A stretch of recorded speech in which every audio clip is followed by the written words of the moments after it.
తమిళ సినీ పరిశ్రమను కుదిపేస్తున్న Jana Nayagan movie leak కేసులో కీలక పరిణామం చోటు చేసుకుంది. ప్రముఖ నటుడు తమిళగల వెట్రి కళగం అధినేత విజయ్ నటించిన జననాయగన్ సినిమా లీకేజ్ కేసులో కీలక పురోగతి లభించింది. ఈ కేసులో పోలీసులు దర్యాప్తును వేగవంతం చేసి సంబంధం ఉన్న 6గురిని అరెస్టు చేశారు.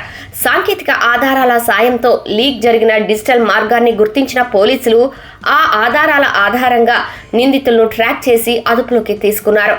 వీరిలో కొందరు టెక్నికల్ సపోర్టు సంబంధం ఉన్నవారు కాగా, మరికొందరు కంటెంట్ను డిజిటల్ ప్లాట్ఫామ్లకు అప్లోడ్ చేయడంలో సహకరించిన వారిగా గుర్తించినట్లు సమాచారం.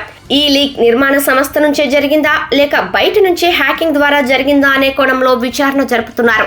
అత్యంత భారీ బడ్జెట్ తో తెరకెక్కిన ఈ చిత్రం 2 రోజుల క్రితమే ఆన్లైన్లో ప్రత్యక్షం కావటం సినీ వర్గాల్లో తీవ్ర కలకలం రేపింది.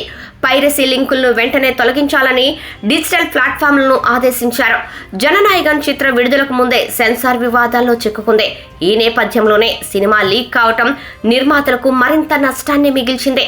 మొత్తానికి జననాయగన్ సినిమా లీక్ కేసు తమిళ సినీ పరిశ్రమలో పెద్ద చర్చనీయాంశంగా మారింది.